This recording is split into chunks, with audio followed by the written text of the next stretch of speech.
হঠাৎ করে মন চাচ্ছে মুড়ি মাখা খেতে, কি আর করবো বলেন? তাই তাড়াতাড়ি ঝটপট সবকিছু রেডি করতে চলে গেলাম। যাই হোক গাইস, আসসালামু আলাইকুম। আশা করছি সবাই ভালো আছেন। আজকে হঠাৎ মন চাইলো যে মুড়ি মাখা খাই, কি আর করবো। আর শীতের দিন তো নতুন আলু উঠলে আমার তো এমনিতেই আলুর দম দিয়ে মুড়ি মাখা খেতে খুব ভালো লাগে। যাই হোক, এই যে আমি আলু সিদ্ধ বসে দিয়েছি। এখন আমার হঠাৎ করে গ্যাসটা চলে গেল, কি আর করব। ফ্রাই প্যানটা একটা ইলেকট্রিক চুলা ছিল, সেটাতেই বসিয়ে আমি তেল দিয়ে দিলাম। আর এই যে এখন হচ্ছে আমি সেই তেলটা দিয়ে এটার উপরে পেঁয়াজ দিয়ে দিব এক্ষুনি।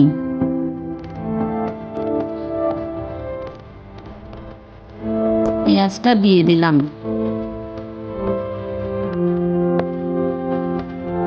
এই তো পেঁয়াজটা ভেজে নিয়েছি।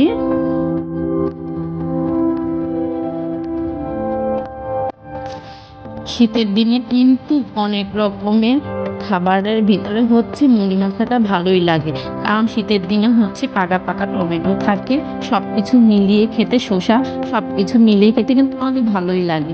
এই যে এখন হচ্ছে আমি একটুখানি পানি দিয়ে ওটার পানির ভিতরে হচ্ছে একটু জিরা বাটা আর হচ্ছে একটু গরম মশলা দিয়ে দিচ্ছি।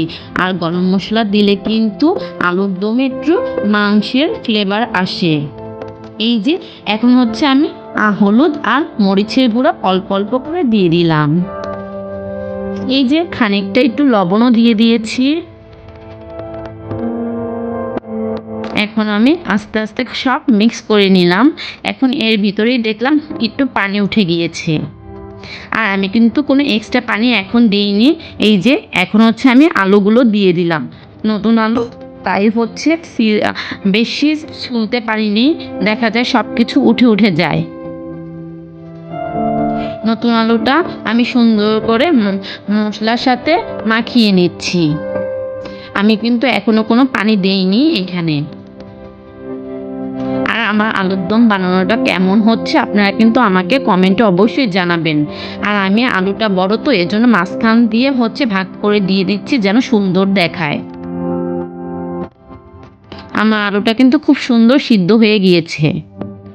এই যে এখন হচ্ছে আমি আলুটা সুন্দর করে সব মাখিয়ে একটুখানি সামান্য পানি দিছি। এখন হচ্ছে আমার পানিটা প্রায় শুকিয়ে গিয়েছে।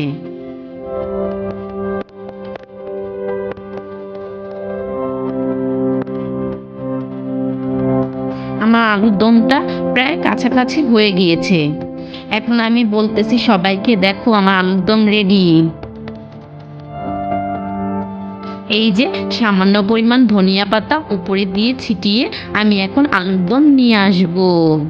এই যে আমার সব কিছু কাটাকুটিও রেডি হয়ে গিয়েছে। আমি ফাঁকি দিয়ে হচ্ছে টমেটো কেটেছিলাম, তারপর মরিচ, শসা, পেঁয়াজ এগুলো কেটে নিয়েছি। আর সাথে আমার নিজেরই কিন্তু বানানো জলপুই আচার। এই যে আমার আলুর দম বানানো শেষ। এই যে সাথে তো মুড়ি নিয়ে আসছি। এখন হচ্ছে আমরা হচ্ছে মুড়ি মাখাবো। এই যে আমার সেই আচার, এটা কিন্তু আমার নিজের হাতে তৈরি।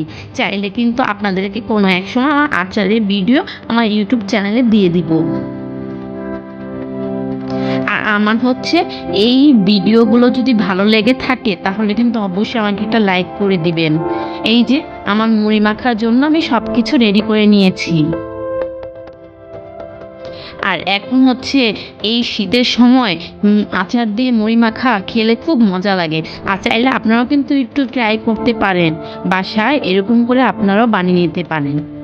এই যে আমি একটু সামান্য পরিমাণ সরিষার তেল দিচ্ছি, কারণ আচারের তেলটা দিলে হচ্ছে জলপই দিব, এজন্য টক হয়ে যাবে বেশি।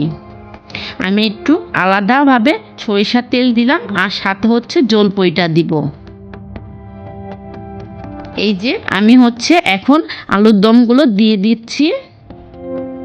আলুর দমগুলো আমি খুব সুন্দর করে মেখে নিচ্ছি। এখন আমি সুন্দর করে একসাথে সবগুলো মিক্স করে নিচ্ছি। এই যে এখন হচ্ছে আমার সেই নিজের হাতের বানানো জলপইটা আমি দিয়ে দিচ্ছি।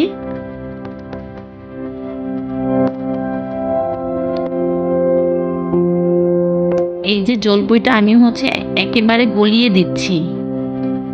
আর আমার আচারটা ছিল জলপইটা পুরা মানে একেবারেই হচ্ছে নরম, সেটা হচ্ছে মানে হাত দিয়ে ধরলেই সাথে সাথে একেবারে গলে যায়।